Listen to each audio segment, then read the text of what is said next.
Welcome into Louisville Now, the number one priority for Mayor Greenberg, and to be honest, a lot of mayors throughout this country, is public safety. So we're going to appropriately kick it off talking about public safety, because with me now is Misty Wright. She is the Executive Director for Public Safety. No, wait, I want to get this right. For Community Safety, correct? That's right. Okay, I want to get that right. Misty, before we get started here, I'm very excited about this commission and community involvement. I think it's important and one of the important components. Before we do that, I want to hear a little bit more about you, because your resume is pretty impressive. Well, I don't know about that, but I'm happy to tell you whatever you want to know. I was born and raised in Louisville, Sacred Heart Academy grad, go Valkyries. Moved away for college and law school, came back and clerked for the late John Hayburn II, who is Western District of Kentucky, a wonderful man. And then I worked at a class action law firm in San Francisco, and then I was an assistant United States attorney, so a federal prosecutor for about 9 years in Chicago, focusing on gangs and cartels. And then I came back here in January to assist with the mayor's crime reduction portfolio, so essentially crafting strategies and implementing those strategies for the city to reduce crime. You're the right person to lead this charge. So here we go. Community Safety Commission. So this is community involvement. If you would, tell me the mission of this commission. Yeah. So the Community Safety Commission was originally thought of as part of the Mayor's Safe Louisville crime reduction plan. So he dropped that plan in April. It was to be the primary accountability and transparency mechanism for that plan. Once it became evident that the consent decree was not going to be judicially imposed with respect to police reform, and once Mayor Greenberg decided we're going to do it anyway, with or without a judge, we're going to do it, the mandate for the Community Safety Commission changed a little bit. It expanded to include being the primary accountability transparency mechanism for the community commitment, Louisville's consent decree, which incorporates all of the main themes of what would have been judicially imposed and is now being voluntarily imposed with the assistance of an independent monitor. So we now have a Community Safety Commission that is comprised of 24 different members. The whole idea is that it's primarily community members who are part of the commission. That's what makes it different from a lot of other boards, commissions, groups that are involved in the criminal justice space. So this sheet that I brought with me is actually posted online. This is kind of a face sheet of the members of the Community Safety Commission. There are 3 categories. We have community organizations, we have community representatives, and then we have institution seats. So your institutions are the folks who normally are involved in the conversation. Our wonderful Commonwealth's attorney, our county attorney, our a member of our bench, Department of Juvenile Justice, our Department of Public Advocacy, which is public defender, for those who are not familiar, a member of Metro Council, and then also someone from JCPS. Those are the institution seats. The rest of the seats, people had to express interest to become part of the commission. And so after the mayor announced it, he invited everyone to apply. And community organizations applied and community members applied. As a result, we have a very diverse commission that has been selected that has a person from every single police division in our city, so 8 of those folks, and a home rule city seat. So we have geographic diversity. And it also has community organizations that run the spectrum from criminal justice advocacy like the ACLU to the Center for Women and Families, U of L Trauma Center, many different backgrounds that are coming together as one for this commission. You articulated that very well. So curious here. So obviously you have people who, first of all, care about the community, very diverse group. So as you come upon you're getting very close to your first meeting here, what will be your agenda? What is priority 1 for you? So this first meeting, we want to orient our commission members to kind of what to expect going forward. I'm excited for the second meeting, because the second meeting is when we're really going to be able to hear people talk and discuss issues and express opinions. This one's more of an orientation one. But we'll go through, we'll orient our members. I will present key aspects of the Safe Louisville plan so that the commission understands how that plan is going to roll out so they can do their part in holding us accountable to that plan. Then we will have a presentation for the commission members from our new Deputy Mayor, Shan Kemper, who is also Deputy General Counsel, and she is co-facilitating all of these meetings with me. She'll introduce the Community Commitment, Louisville's Consent Decree. Our deputy chief from LMPD, Emily McKinley, will talk about key substantive parts of the decree, and then we'll have our independent monitor, our newly selected independent monitor there in person, introduce themselves and speak more about how their work is going to move going forward. And that's going to take us most of the time. We'll do some expectation setting and agenda setting for the next meeting. The commission will be able to determine when the meetings are going to happen, which will be bi-monthly, but when going forward, where they're going to take place, and some other sort of procedural aspects to the meeting. When we started this segment, Misty, you mentioned, or I asked you about your resume and where you've Washington, Chicago, et cetera. What do you see that is perhaps unique to Louisville and will either, I guess, help or hinder your mission here? So is unique, I guess, first question would be, is Louisville unique to other similar sized cities? Mm-hmm. Yes and no, which is the worst lawyer answer you could ever give to anything. It is. I think that we like to think of ourselves in the area of community safety and public safety. We like to think of ourselves as more unique than we are. We don't have unique problems. We have problems that exist throughout the country, and there are solutions that work throughout the country that can work here just as well if we take off that kind of schema and we start thinking of ourselves as a very solvable place. And we're already seeing progress here based on what Mayor Greenberg has done and based on what LMPD has done under the leadership of Chief Paul Humphrey. We're seeing a reduction in crime that's unprecedented. We are seeing 25 to 30% reduction in violent crime citywide. And then in areas where we have community violence intervention, we're seeing a 62% reduction in violent crime. And that's incredible. And so I think that our challenges here in Louisville are to not get in our own way, to commit to a set of strategies and see those through, to be better at evaluating ourselves and being able to let go of things that aren't working and adopt things that are working, and really to just trust each other to work together. We have incredible community partners who are devoted and have been devoted to that kind of work throughout their lives. Our justice system partners are incredible. They're very strong here. And then we have a community who cares a lot and sometimes just needs to be called to the table. You've clarified something, Misty, and I'm going to close it out with this, that I think there's a misconception out there that Mayor Greenberg, Chief Humphrey, perhaps even yourself, not passionate, not determined about public safety, about community safety. It's obvious you are. Thank you for what you're doing, and I appreciate it. I look forward to seeing this first meeting with the commission. And by the way, if you'd like to check it out, it's going to be right here on Metro TV, Roku, YouTube, Apple. It'll be all over the place. We're going to do it live and show their first meeting because that is the goal. Make Louisville a safe city. That is priority number one. Coming up here, you may have noticed some beautification of the city, some brand new murals. We're going to talk to Jessica Kincaid next on Louisville Now.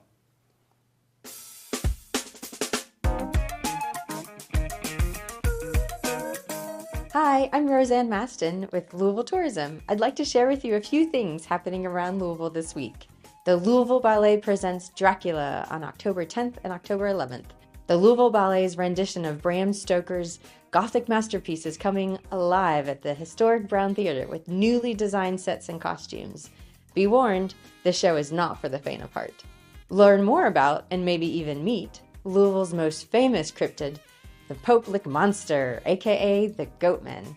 Hear from expert cryptozoologists, shop from vendors, and enjoy live music and movie screenings at the free Goatman Festival, October 10th and 11th.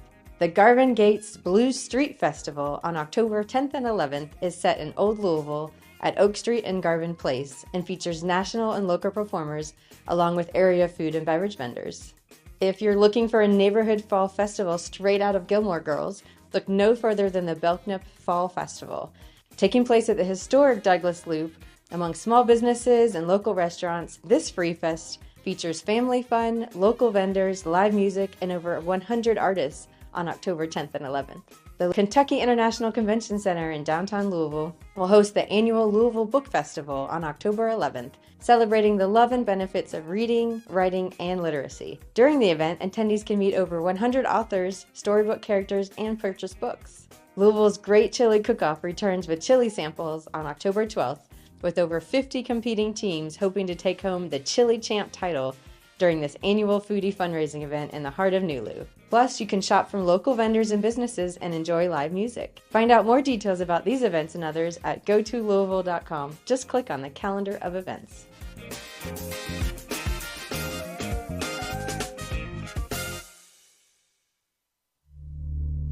Copper wire theft is robbing us of our safety. Thieves are targeting our essential infrastructure, darkening roadways, disrupting emergency services, shutting down internet networks, and causing over $1 million in damages just last year. Copper wire theft is illegal. Mayor Craig Greenberg's Copper Wire Theft Task Force is getting results, but your help is needed. If you see something suspicious, call Crime Stoppers at 502-582-CLUE. You could get a $5,000 reward. And welcome back to Louisville Now. We talked about the safety of the city, and certainly that is important, but also the beautification of the city. I've always thought we have as well. And Louisville is very unique and beautiful in so many ways, and that's Jessica Kincaid's job. She joins me now. She is the director for, and I want to make sure I get this right, Creative Arts and Industrial. Thank you very much. Appreciate that, Jessica. Thanks for joining. Brittany Condor is with us. She's an artist, as well as Daniel Dean, who's an artist as well. Okay, let's talk about some new additions to the city. Jessica, I know you're excited. Before we do, I want to ask you, because you articulate this very well, and you and I have talked about this, the importance of art in a city like Louisville.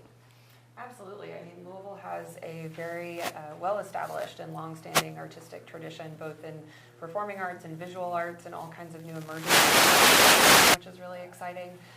Louisville Metro government has the Commission on Public Art and established its formal public art program about 15 years ago.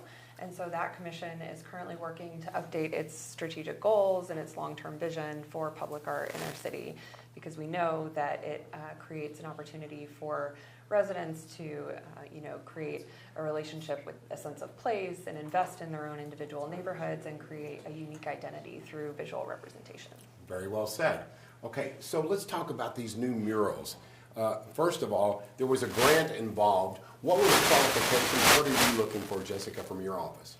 Yeah, so this grant opportunity was actually precipitated by a project that we did last year in partnership with Louisville Tourism, where we mapped the public art that already existed in the community. We cataloged it and photographed it. We made a mobile website that the community can kind of search and find information about, who maybe made that mural that they see every day and they appreciate so well. But it was also an exercise for us to identify areas of the community that didn't have a lot of access to public art. So after we completed that project, we offered a funding opportunity for artists to submit proposals, and we expressed a preference for projects in areas that, again, didn't have a high volume of public art. So we worked with the Commission on Public Art to put out a call for artists. We received a number of submissions. We selected 3 artists to do projects, Brittany and Daniel, obviously here with us today. We're one of the recipients of that. And then we basically were able to provide direct support to artists to produce their own projects, which was a really great opportunity. Jessica, for lack of a better term, these are the winners, right?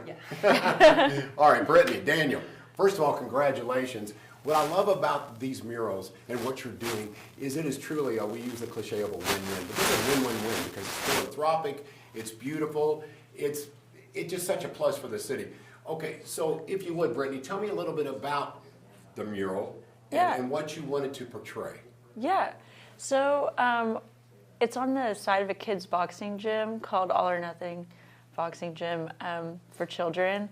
And we wanted to show the strategic nature of boxing. So we incorporated visual elements of chess.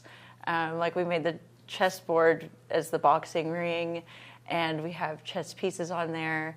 And we just wanted to bring color to Portland. We just wanted to have a really bright, beautiful, vibrant piece of artwork that people could see and just be happy when they see it, and just be a little inspiring. And I like the analogy because boxing, I'm a boxing aficionado. I love boxing. And it is more like chess than checkers. It really is. It is. I mean, if you get in the ring with somebody who knows how to box, it is an art form. Yeah. And it's something that's, the skill level is unbelievable, and it's kind of a tribute to that. Okay, Daniel, we're going to take a look at this mural here. I think we're going to be able to. And I want you to tell me not only about your and Brittany's input here, but how happy you are with this, Did it achieve what you wanted to achieve? If we would, I think we can take a look at this because in that way you can kind of be descriptive here. Hopefully we can pull it up here on the screen. And if not, that's okay. Okay, here we go. All right, Daniel, take it away. Yeah, we're super happy with the results. I mean, Jessica can tell you that from the proposal image that we submitted, as we worked with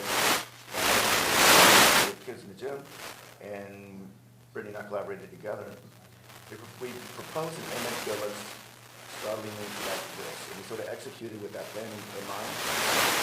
And the tagline of the gym being chess, not checkers. We sort of color and energy to the neighborhood. As we saw the location that really had like a community meaning. The gym has been in the neighborhood for 7 years, so it really kind of met our criteria for being able to work with the neighborhood to develop something that really would have a lasting effect and lasting meaning to people in the neighborhood, rather than just us imposing a particular idea of our own. So it was a true collaboration. I love it. I absolutely love it, and I do. It's so vibrant, and that's what really the goal that you mentioned, Jessica, is the vibrancy of that area of town. Let's up the ante here, right? And you're doing just that. I'm curious, Brittany, Daniel, if you would, tell me about the environment for artists here in Louisville. I hope that it's encouraging, that you guys inspire each other. Tell me a little bit about what it's like for an artist living here in Louisville.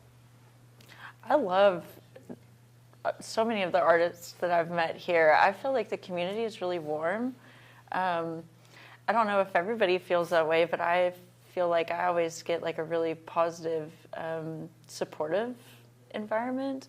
Like artists and craftsmen, I go there pretty often, and there's just, I don't know, like I just really love the people here and the stuff that we can make together. I've been doing public art for quite a few years, and I used to live in Minneapolis, which has a really strong, well-developed public art programs. A strategic plan that Jessica's been working on is working in that direction. So there's lots of support. There's training for artists. So this was greatly encouraging. It's been a few years since I've done a mural, and having the resources is just critical for being able to execute, giving artists agency. It's great to meet with the other muralists as part of this program, and just kind of be like more in the mix, and just happenstance being out there every day, meeting additional people as well. And from what I understand, we're going to have a bit of a celebration. Jessica, October 11th, correct? Yeah, so as part of the project, this was really Brittany and Daniel organizing. What I really appreciated about their proposal was not just that it was only the mural. There was the community engagement aspect of it. It was that they did work with the students at the gym and neighbors to hear about what they wanted to see represented in the mural. And because it was such a community effort, they wanted to conclude the whole project with a community celebration. So they've organized a block party this coming Saturday, October 11th, from 12 to 5 p.m. Yeah. With lots of different activities and both artistic and boxing themed. So there'll be something for everyone. Giving back to the community, fabulous. Okay, so give us the details. She touched upon them. Thank you, Jessica. Brittany, Daniel, what will we see if we go to this big block party? I'm going to be doing face painting. And an artist doing face painting. Yeah, I know. Okay, we got Picasso on someone's face here. You're a little overqualified, but I'll take it. Okay. I think it's going to be really fun. And we're going to have some musicians. Shuffle Repeat is going to have some rappers come out, and we're going to have 2 DJs. We're going to have a cookout at 1, so it's going to start at noon, kind of like getting everything going. Cookout at 1. We're going to be giving away free food to all of the kids that are coming. We're going to ask the adults if they would donate just a couple bucks, and that donation is going to go to the gym itself to support ongoing memberships and travel for the kids at the gym. 2 p.m. Mural workshop, like a youth mural workshop that Brittany's going to lead. And I think 3 is when Shuffle and Repeat 502, they're going to have a showcase of local rappers. And hopefully some dancing. Yeah, So. ideally. If folks would like to learn more about not only this project, the murals, and we're all excited about that, but more about what your office does, Jessica, how would they get in touch with you? Perhaps there's someone out there who says, hey, I want to help. Yeah. So the easiest way is to email us at arts@louisvilleky.gov, or you can check out any of our social media pages on Facebook or Instagram, and we have a whole website that lists resources through public art and through other grant opportunities that we offer to organizations. Brittany, Daniel, thank you very much. Enjoyed it. Always enjoyed a conversation with you. Likewise. Jessica, I appreciate that. All right. Coming up here, does the name Matthew Shepard ring a bell with you? Does it resonate with you? Well, it should. We're going to talk about the importance of Matthew Shepard and his story coming up next on Louisville Now. This new headquarters is more than just walls and windows. It's a symbol of stability, a symbol of trust, and a symbol of our unwavering commitment to the people of Louisville and our presence in this community. This place will be, for our entire lifetime, the headquarters of Louisville Metro Police Department. The place where officers and professional staff will come every single day to work and focus on the community, to lead and set clear vision and strategy, and where the community gets to see its police department. And while we are home again, we are not done. As of today, this building will be open to the chief staff, human resources, the public information office, as well as the performance division and a few others. But over the coming years, you will see about 60% of the police department move into this building, from investigators to downtown area patrol and many others. And we are excited for what will come over the coming few years. We renew the promise of our mission to enhance the safety and quality of life for all people by enforcing the law and preserving peace while holding ourselves to the highest ethical standards. It's an especially important day today. We expect our police department to be the best. And if we expect our police department to be the best, we have to support the hardworking men and women of our police department with the best. And today's building is another step in that direction. So the symbolism of the flag raising means that the building is occupied and we are officially open. So it's time to get to work. Thank you all for being here.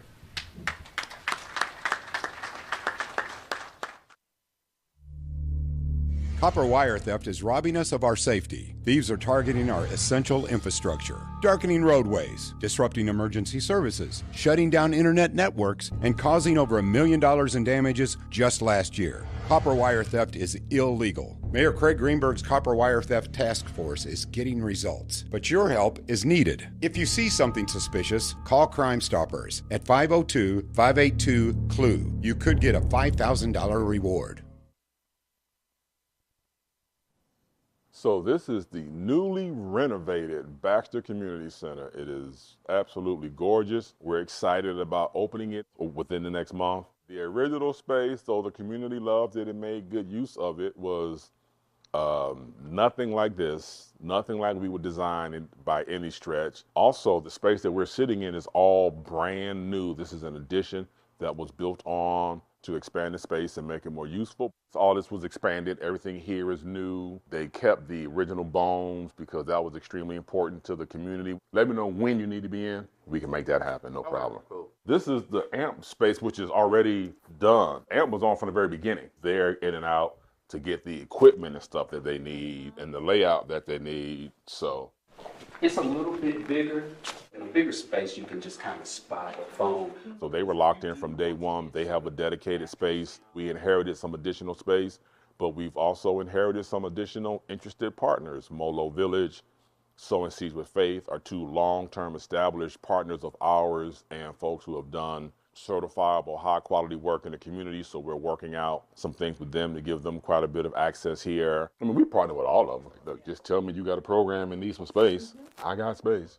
It's ironic that AMP is right there and this space is here because what do we have? 2 stages that works out well for them. And, you know, for community in general, even some of our programming, you always want to give kids opportunity to be elevated, to speak publicly, to do things of that nature. So will this be available for community partners who want to put on programs? Oh, absolutely. Yeah. They definitely respected the ambiance of the old facility, but added some wonderful new amenities. And this control board right here was pretty easy to use. The space is wide open and bright and airy, lots of natural light and so forth. So it's going to be very well received and people are going to be very excited about being able to utilize it. This is the teaching kitchen. Is there anything planned for this space already? A kid's baking class? Sounds pretty good. Can't teach little Mary how to fry no fish though.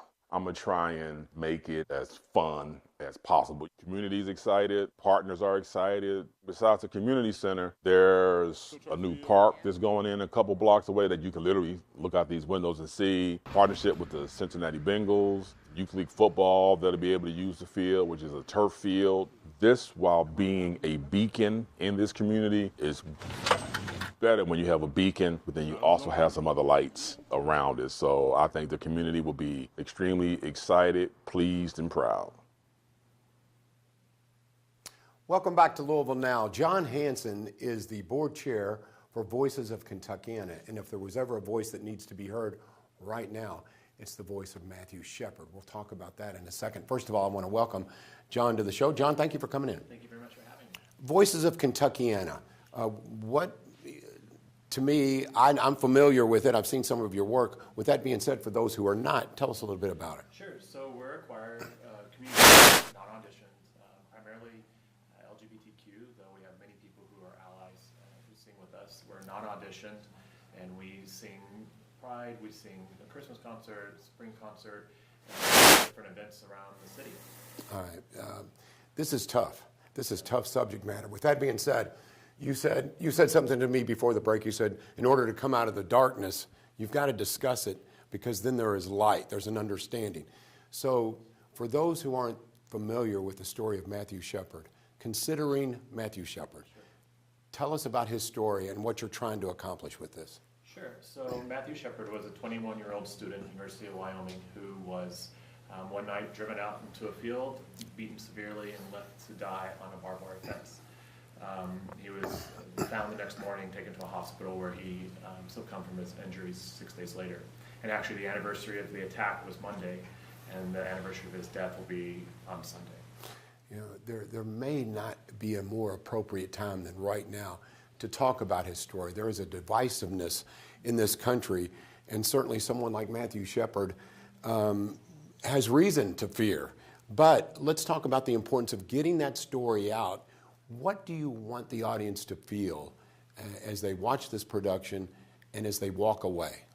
Sure. So there's some really, considering Matthew Shepard is a song cycle talking about Matthew Shepard, who he was, his attack, and then what do we take from it? And the story that comes away from it is that we're all together in this, and that there was nothing special about Matthew Shepard. He was an ordinary person, an ordinary boy who didn't expect that this would be his story, but that we all have to be together and work together to make sure that hate doesn't win.